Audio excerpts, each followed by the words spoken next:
अब बात करेंगे विस्तार से खबरों की। सबसे पहले जो खबर उत्तर प्रदेश की सियासत से जुड़ी, मैनपुरी से बड़ी खबर आपको बता दें, सपा प्रत्याशी डिंपल यादव ने अपना नामांकन कर दिया है। कलेक्ट्रेट में पहुंचकर डिंपल यादव ने नॉमिनेशन फाइल किया। तो बड़ी खबर आपको बता दें, उत्तर प्रदेश की सियासत से जुड़ी बड़ी खबर, मैनपुरी में आज प्रत्याशी डिंपल यादव ने अपना नामांकन दाखिल कर दिया। कलेक्ट्रेट में पहुंचकर उन्होंने नॉमिनेशन फाइल किया। अखिलेश यादव नामांकन के समय मौजूद रहे, वहीं शिवपाल यादव, राम गोपाल यादव और धर्मेंद्र यादव भी मौजूद रहे। तो तस्वीरें आपको दिखा रहे हैं।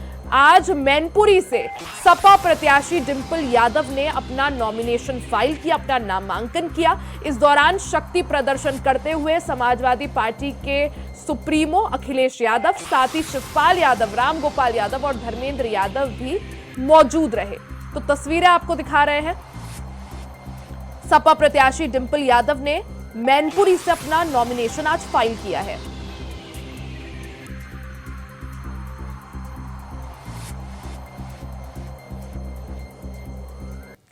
इस खबर पर ज्यादा जानकारी के लिए हमारे साथ हमारे संवाददाता जुड़ेंगे, वापस लौटेंगे। फिलहाल आपको लिए चलते हैं सीधे उत्तराखंड, जहां मुख्यमंत्री पुष्कर सिंह धामी लाइव है। क्या कुछ कह रहे हैं, आप भी सुनिए। हम हमेशा काम करने पर विश्वास करते हैं। मैं आपको भरोसा दिलाता हूं कि हम आगे इस क्षेत्र के सर्वांगीण विकास के लिए काम करेंगे। भाई अनिल जी को आप सांसद चुनेंगे तो और हमारे लिए भी आसानी होगी, हमारे लिए और ज्यादा सहूलियत होगी कि भारत सरकार में जो हमको बहुत जगह पर पैरवी करनी पड़ती है, आपके होने से, क्योंकि आप सबको अच्छी तरह जानते हैं, आपका सबसे मित्रवत व्यवहार है, तो उसका फायदा हमारे पूरे क्षेत्र को मिलेगा, पूरे उत्तराखंड राज्य को मिलेगा। इसलिए मैं आज उनके लिए आपसे आपका मत, आपका समर्थन मांगने आया हूं। हम सब जानते हैं 10 सालों में मोदी जी ने देश को बुलंदियों पर पहुंचाने का काम किया है। और ये जनपद वास्तव में, अभी अनिल जी कह रहे थे कि इतनी बार प्रधानमंत्री जी यहाँ आए हैं कि शायद कोई दूसरा स्थान होगा जहां इतनी बार गए होंगे। आज भगवान बद्री विशाल का पुनर्निर्माण का काम हो रहा है, यहाँ से माणा तक का सड़क बन रहा है, माणा पास बन रहा है। इसके साथ एक बहुत ऐतिहासिक काम जो प्रधानमंत्री मोदी जी ने आपके जनपद से किया, आप सबको पता होगा। मेरी कुछ बहनें यहाँ पर आई है, वो उस दिन रामायण वहां पर उनके स्वागत में कर रही थी, तो उन बहनों से रुके, उन्होंने उनका नून चखा, नून लेकर गए अपने साथ, जो नून पिसा हुआ नून था, इनका नून लेकर गए। और जब उन्होंने अपना संबोधन किया तो अपने संबोधन में उन्होंने कहा कि ये माणा गांव, जिसको अभी तक भारत का अंतिम गांव कहते हैं, आज से ये माणा गांव भारत का अंतिम गांव नहीं होगा, अब ये भारत का पहला गांव होगा। भाइयों बहनों, ये पूरे देश को एक गौरव प्राप्त हो गया कि हमारा चमोली, हमारा ये जनपद, ये हमारे बद्री विशाल की भूमि, यहाँ से पूरे देश के जितने भी ऐसे गांव हैं, उन सभी गांवों को पहले गांव की संज्ञा दे दी गई। भाइयों बहनों, बहुत ऐतिहासिक काम मोदी जी के नेतृत्व में जहां उत्तराखंड के अंदर हुए। इन्हीं सड़कों की बात आप देखिए, जिस प्रकार से सड़कें बनी है, जिस प्रकार से 4 धाम ऑल वेदर रोडें बनी है, आज ये कहने के लिए पर्याप्त है, ये कोई बोलना नहीं पड़ता है। इसके लिए लोग स्वयं इस बात की चर्चा करते हैं और पूरे देश विदेश के लोग चर्चा करते हैं। एक समय आप ही लोगों में से यहाँ से ऋषिकेश पहुंचने में कितना टाइम लगता था, कितनी कठिनाई होती थी, पूरा का पूरा दिन लग जाता था, सिटी बसों का इंतजार करते रहते थे। सवेरे सवेरे आकर 4 बजे 3 बजे बस स्टेशनों पर आकर लोग खड़े हो जाया करते थे। भाइयों बहनों, जब हमारे फौज के लोग छुट्टी आते थे तो अगर कोई फौजी बैठे होंगे तो यहाँ पर वो भली भांति जानते होंगे, अपना ट्रंक जो बक्सा होता है, वो बक्से को उठाकर 8 किलोमीटर 10 किलोमीटर तक कंधे में रखकर सर पर लाना पड़ता था। अपना बिस्तर जो है बांध के लाया करते थे। वो समय भी हमने देखा है। मैं इसलिए कह रहा हूँ कि मैंने बचपन में ऐसे पहाड़ की पगडंडियों को नापा है। मैं एक सैनिक के घर में पैदा हुआ हूँ, मेरे एक सैनिक का पुत्र हूँ, इसलिए मैंने नजदीक से देखा है। इसके साथ साथ पहाड़ों में जो हमारी माताएं बहनें सवेरे से लाइन लगाती थी, पानी के लिए कितनी दूर उनको जाना पड़ता था, ये किसी से छिपा हुआ नहीं है। आप याद करिए वो समय, उस समय को आज हर घर में पानी का नल ले जाकर जल देने का काम हो रहा है। इसी प्रकार से अभी अनिल जी कह रहे थे उज्ज्वला योजना, जिसमें सवेरे सवेरे जंगलों में जाना पड़ता था, लकड़ी काटनी पड़ती थी, अपने सर में गठरी बांध के लाते थे, तब जाके जो है घर में खाना बनता था। भाइयों बहनों, इसी प्रकार से शौचालय नहीं होते थे, और शौचालय नहीं होने के कारण से हमारी माताओं बहनों को मैंने देखा है नजदीक से, मैंने उस जिंदगी को नजदीक से जिया है कि किस प्रकार से उनको जो है अगर दिन में पेट खराब हो जाए, कोई पेचिश लग जाए, दस्त लग जाए, तो बाहर जाने के लिए अंधेरे का इंतजार करना पड़ता था। इस सारे अंधेरे से बाहर निकालने का काम, हमारी माताओं बहनों को इज्जत देने का काम हमारे प्रधानमंत्री मोदी जी ने किया है। अब गरीब व्यक्ति को अगर कोई बीमारी हो जाए, अगर वो एक दिन अस्पताल चला जाता था, तो दूसरे दिन ही अपने बेटे और बेटी से कहने लगता था, बहू से कहने लगता था, बेटा बहू मुझे बेटी अपना इलाज नहीं करवाना है, मुझे घर ले चलो, कहीं ऐसा ना हो कि तुम मेरा इलाज करवाते करवाते इसकी कोई गारंटी नहीं कि मैं ठीक हूंगा कि नहीं होऊंगा, लेकिन तुम कर्ज के बोझ तले दब जाओगे। ऐसे अनेकों काम मोदी जी ने किए हैं। जन धन योजना लाए, प्रधानमंत्री आवास योजना है, किसान सम्मान निधि है, और गरीब कल्याण योजना तो 5 सालों के लिए आगे तक जो है, अब जिन लोगों के घर का चूल्हा बंद हो रहा था, उनका चूल्हा बंद न हो, हर किसी को खाली पेट न सोना पड़े, भूखा न रहना पड़े।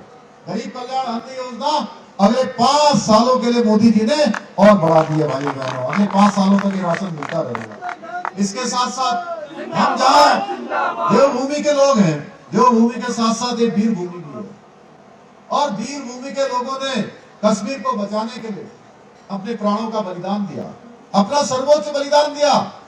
यही का हमारा ये जो वीर भूमि चमोली जनपद है, सवाड़ गांव, जहां वीरों की भूमि है, मैं वहां गया हूं, मैंने देखा है कितने लोगों ने देश की रक्षा के लिए अपने प्राणों का बलिदान उस कश्मीर को बचाने के लिए किया। भाइयों बहनों, उस कश्मीर से भी आतंकवाद, जिहाद, अलगाववाद को समाप्त करने का काम किसी ने किया है, तो धारा 378 हटाकर भारत मां के लाल नरेंद्र मोदी जी ने किया है। नागरिकता संशोधन अधिनियम लागू किया है, वन रैंक वन पेंशन लागू किया है। आज कांग्रेस के लोग आकर भरमाने की कोशिश कर रहे हैं, नौजवानों को संदेह में डालने की कोशिश कर रहे हैं। जो कांग्रेस कभी सैनिकों की हितैषी नहीं थी, आज सेना का हितैषी बनने का ढोंग रच रहे हैं, सेना का अपमान करते हैं, सैनिकों का अपमान करते हैं। जनरल बिपिन रावत जी का अपमान करते थे, उनको गली का गुंडा कहते थे। भाइयों बहनों, आज ये घड़ियालू आंसू बहा रहे हैं वोटों का समय देखकर। इसलिए हमें जवाब देना चाहिए कि देश के अंदर 40 सालों से रुका हुआ one rank one pension Modi ji ने लागू किया। देश के अंदर अच्छे बूट, अच्छे जैकेट, अच्छे कपड़े, अच्छा उनको भोजन, ये सब देने का काम, ये सब नीति में लाने का काम प्रधानमंत्री मोदी जी ने किया है। देश के सैनिकों का मनोबल बढ़ा रहे, देश सुरक्षित रहे। अगर देश के अंदर, देश के बाहर या अंदर से कोई भी दुश्मन हमारे देश पर हमला करता है, तो उसको जो है मुंहतोड़ जवाब देने का काम भारत की सेना करती है, सर्जिकल स्ट्राइक करती है, गोली का जवाब गोलों से देती है। और भगवान श्री राम का भव्य मंदिर, यहाँ नरसिंह बाबा, यहाँ बाबा बद्री विशाल, इस धरती के लोग चाहते थे, उत्तराखंड के लोग चाहते थे कि भगवान का भव्य और दिव्य मंदिर बने। ये पहला अवसर होगा, कल रामनवमी आ रही है।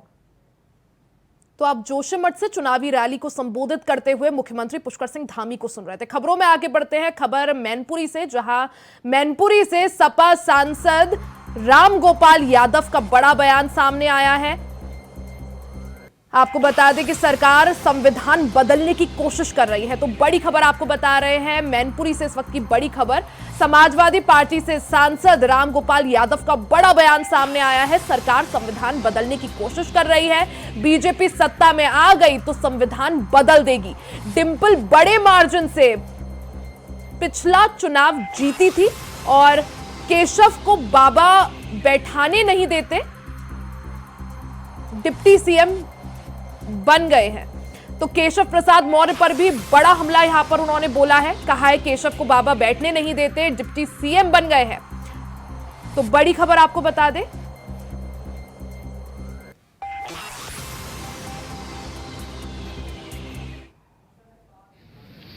कौन साथ आ रहा है? अखिलेश तो आ ही रहे, बहुत सारे नेता हैं, प्रदेश भर से बहुत सारे नेता आए हैं और जो प्रस्तावक हैं वो जाएंगे, 5 आदमी जाएंगे, डिम्पल, अखिलेश जी और 3 प्रस्तावक ये अंदर जाएंगे। विपक्ष का मुद्दा ही मुद्दा है, असली मुद्दा तो विपक्ष का सबसे बड़ा मुद्दा है कि ये सरकार संविधान बदलने की कोशिश कर रही है और आ जाएगी सत्ता में संविधान बदल देगी। आपने कर्नाटक के उस 5 बार के बीजेपी के एमपी का बयान सुना होगा जिसके बाद टिकट कट गया, लेकिन उसके बाद नाथुराम मिर्धा की बेटी कीर्ति मिर्धा जो राजस्थान से बीजेपी के उम्मीदवार है उसका भी वीडियो देखा होगा कि संविधान बदलने की कह रहे हैं।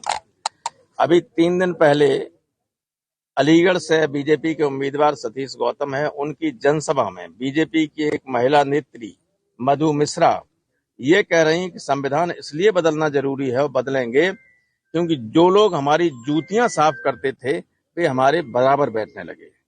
और कल ही अयोध्या से जो उम्मीदवार हैं बीजेपी के लल्लू सिंह, उन्होंने कहा कि 400 पार की बात इसलिए की जा रही है, हम कर रहे हैं ताकि 400 जब जीतेंगे तभी संविधान नया बनाया जाएगा, ये हटाया जाएगा। तो सपा सांसद रामगोपाल यादव का बड़ा बयान सामने आया, भारतीय जनता पार्टी पर जमकर बरसते हुए दिखाई दिए। सरकार संविधान बदलने की कोशिश कर रही है, ऐसा उन्होंने कहा। साथ ही उन्होंने बीजेपी सत्ता में आ गई तो संविधान बदल देगी। डिंपल बड़े मार्जिन से पिछला चुनाव जीती थी, इस चुनाव को भी बड़े मार्जिन से और बड़े अंतर से जीतेंगी। साथ ही केशव प्रसाद मौर्य पर भी बड़े जो है हमले बोलते हुए वो दिखाई दिए। खबर पर ज्यादा जानकारी के लिए हमारे साथ संवाददाता मुकेश कुमार मैनपुरी से लाइव जुड़ गए हैं। मुकेश, अगर बात की जाए, आज सपा प्रत्याशी डिंपल यादव ने अपना नामांकन फाइल किया और उनके साथ कई बार ऐसा होता है जब नेता जो है अपना नामांकन दाखिल करते हैं तो शक्ति प्रदर्शन का एक दिन होता है। आज अखिलेश यादव हो या जो भी समाजवादी पार्टी के बड़े चेहरे हो, शिवपाल यादव हो, वो वहां पर मौजूद रहे। क्या जानकारी इसको लेकर? जी, आपको बता दूं आज रघुवर जी आज नामांकन करने डिंपल यादव जी पहुंची। उनके साथ समाजवादी पार्टी के राष्ट्रीय अध्यक्ष और शिवपाल सिंह यादव, प्रोफेसर रामगोपाल यादव जी, सरवेल यादव, पूर्व सांसद तेज प्रताप यादव, यानी कहें तो पूरा सेफई परिवार उनके नामांकन पर दाखिल कराने के लिए पहुंचा था। आप तस्वीरों में भी देख सकते, जो तस्वीरें दी गई है उनमें साफ तौर से पूरा परिवार उनको नामांकन दाखिल कराता हुआ नजर आ रहा है। तो आप बात की जाए शक्ति प्रदर्शन की तो कलेक्ट्रेट का जो गेट नंबर 1 है, इसके बाहर हजारों की संख्या में कार्यकर्ता तो आए थे, मगर निर्वाचन आयोग की नियमावली के अनुसार 3 गाड़ियों को ही अंदर तक प्रवेश दिलाया गया था, जिसमें तीनों ही गाड़ियों में सभी परिवार के सदस्य मौजूद थे। और जिसमें बात की जाए डिंपल यादव ने नामांकन करने के बाद सपा राष्ट्रीय अध्यक्ष ने मीडिया कर्मियों से बात करते हुए कई सवालों के जवाब दिए। महंगाई का मुद्दा भी ध्यान में आ रहा है और जिसके बाद बेरोजगारी ने खत्म करा हुआ, किसानों की आय जो है वो दोगुनी नहीं कर पाई है। समाजवादी पार्टी ने कहा है कि जो घोषणा पत्र भारतीय जनता पार्टी ने जारी किया वो एक चुनावी घंटी है। मुकेश, जहां एक तरफ डिंपल यादव ने आज अपना नामांकन किया, वहीं दूसरी तरफ सांसद रामगोपाल यादव ने बड़ा बयान दिया, जमकर बीजेपी पर तंज कसे, बीजेपी को घेरते हुए नजर आए। सरकार संविधान बदलने की कोशिश कर रही है, ऐसा भी उन्होंने कहा। साथ ही उन्होंने केशव प्रसाद मौर्य पर भी जमकर निशाने साधे। सभा जो हुई थी इसमें जिसमें सीएम केशव प्रसाद मौर्य जी पहुंचे थे, उन सवालों के जवाब में पलटवार करते हुए उन्होंने प्रोफेसर रामगोपाल यादव जी ने साफ कह दिया है कि भारतीय जनता पार्टी के लोग संविधान और लोकतंत्र पूरा बदलने की तैयारी चल रही है। अगर इस बार इंडिया गठबंधन अगर नहीं जीत पाया तो जो भारतीय जनता पार्टी जो एनडीए के लोग हैं वो पूरा बदलने का ये खाका तैयार है और धरातल पर बिल्कुल भी कार्य नहीं कर रही है भारतीय जनता पार्टी। मुकेश, जिस तरह से अगर बात भारतीय जनता पार्टी की जाए, सोमवार को हमने देखा कि बीजेपी प्रत्याशी और कैबिनेट मंत्री जयवीर सिंह ने अपना नामांकन किया। उस दौरान भी शक्ति प्रदर्शन देखने को मिला। मध्य प्रदेश के जो मुख्यमंत्री हैं मोहन यादव, वो पहुंचे थे ताकि यादव समाज को एक तरह से साधा जा सके। वहीं दूसरी तरफ मैनपुरी जो है समाजवादी पार्टी का गढ़ कहा जाता है। कितना रोचक और दिलचस्प आप ये मुकाबला देख सकते हैं, क्योंकि एक तरफ बीजेपी, दूसरी तरफ डिंपल यादव और तीसरी तरफ बीएसपी ने भी अपना उम्मीदवार जो है यहां से बदल दिया है। एक बड़ी खबर अभी सामने आ रही है। आपको बता दें, समाजवादी पार्टी के नामांकन के दौरान जो गुलशन देव शाक्य बीएसपी के प्रत्याशी थे, उस समाजवादी पार्टी में राष्ट्रीय अध्यक्ष द्वारा उनको समाजवादी पार्टी में शामिल किया गया है। यहाँ पर वो तस्वीरें भी मौजूद हैं। वो तस्वीरें हमने एक केएसडी इंडिया वॉइस चलाएगा सीपीयू, और दूसरी जो शिव प्रसाद यादव जी हैं उनको टिकट दिया गया है। तो उन्होंने कहा कि भारतीय जनता पार्टी मिली भगत करके ही बीएसपी का जो प्रत्याशी है वो बीएसपी के भारतीय जनता पार्टी के सारे पर बदला गया है। और बिल्कुल मुकेश, तो काफी दिलचस्प मैनपुरी का रण होता हुआ दिखाई दे रहा है। आज डिंपल यादव ने अपना नामांकन किया और पूरी तरह से पूरा सैफई परिवार जो है शक्ति प्रदर्शन करते हुए मौजूद रहा। बहुत बहुत शुक्रिया आपका तमाम जानकारी के लिए। वहीं दिल्ली से बड़ी खबर, गृह मंत्रालय के नॉर्थ ब्लॉक में आग लग गई है, दूसरे तल पर आग लगी है। तो बड़ी खबर आपको बता दें कि गृह मंत्रालय के नॉर्थ ब्लॉक में अचानक भीषण आग लग गई। जो सेकंड फ्लोर है उस पर आग लगने की खबर है, जिससे अचानक वहां हड़कंप मच गया। मौके पर दमकल की 7 गाड़ियां मौजूद हैं।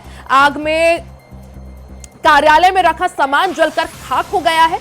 वहीं फर्नीचर, फोटोकॉपी मशीन, एसी और पंखे जलने की खबर है। तो बड़ी खबर आपको बता दें, गृह मंत्रालय के एक ब्लॉक में भीषण आग लगी है। गृह मंत्रालय के नॉर्थ ब्लॉक में भीषण आग लगी। आग लगने के कारण का अभी तक पता नहीं चल पाया है। जो दूसरा फ्लोर है, दूसरी मंजिल है, वहां आग लगने की खबर है और ऐसे में वहां हड़कंप मच गया। आनन फानन में अफरा तफरी मची है। वहीं मौके पर 7 गाड़ियां दमकल की बुलाई गई हैं। आग में कार्यालय में रखा जो ज्यादातर सामान है वो जलकर खाक हो गया, जिसमें फर्नीचर, फोटोकॉपी की मशीन, एसी और पंखे के जलने की सूचना है। तो दिल्ली से बड़ी खबर आपको बता दें, गृह मंत्रालय का जो नॉर्थ ब्लॉक है वहां भीषण आग लग गई। सेकंड फ्लोर पर आग लगने की खबर है। वहीं इस दौरान आग के कारणों का अभी तक पता नहीं चल पाया है। वहीं आग की वजह से मौके पर अफरा तफरी मच गई। दमकल विभाग की 7 गाड़ियां मौके पर मौजूद हैं और आग बुझाने का काम जो है किया जा रहा है। वहीं कार्यालय में रखा जो सामान है, चाहे फर्नीचर हो, फोटोकॉपी की मशीन हो, एसी या पंखे, उनके जलने की सूचना। तस्वीरें आपको दिखा रहे हैं। खबर पर ज्यादा जानकारी के लिए कमल किशोर हमारे संवाददाता दिल्ली से लाइव जुड़ गए हैं। कमल किशोर, जिस तरह से खबर आ रही है कि जो गृह मंत्रालय का जो नॉर्थ ब्लॉक है वहां अचानक आग लग गई है, अभी की स्थिति क्या है? देखिए रिया, मैं आपको बता दूं कि नॉर्थ ब्लॉक में जो तकरीबन 12:58 रात को कॉल आग लगने की जो सूचना मिली थी, और सूचना मिलने के बाद सभी तुरंत दमकल विभाग के अधिकारी और दमकल विभाग वहां पे मौके पे पहुंचा। तकरीबन 7 गाड़ियों ने आग बुझाने की काबू पाया। और मैं आपको बता दूं कि आग को काबू पाने के लिए काफी मुश्किलों का सामना करना पड़ा। कमल, क्या आग पर काबू पाया जा चुका है? 1:05 आपको काबू पा चुका है, पा लिया जा चुका है। किसी जान माल के नुकसान की खबर, किसी को कुछ नुकसान पहुंचा हो? अभी तक किसी की हताहत होने की कोई खबर नहीं है, लेकिन जो मंत्रालय के अंदर जो कमरे के अंदर जो कमरा था 82 नंबर ए। ठीक है कमल, आपको एक बार जोड़ने की कोशिश करेंगे। तो आपको तस्वीरें दिखा रहे हैं, गृह मंत्रालय का जो नॉर्थ ब्लॉक है वहां अचानक आग लग गई। आग लगने के कारणों का अभी तक पता नहीं चल पाया। फिलहाल आपको बता दें कि आग पर काबू पा लिया गया है। तस्वीरें आपको दिखा रहे हैं, सेकंड फ्लोर में ये आग लगी है, जिसके बाद मौके पर अफरा तफरी मच गई। दमकल की 7 गाड़ियां मौके पर पहुंची और आग पर काबू पाया गया। इसी के साथ इस बुलेटिन में फिलहाल के लिए सिर्फ इतना ही। खबरों का सिलसिला जारी रहेगा, बने रहे हमारे साथ।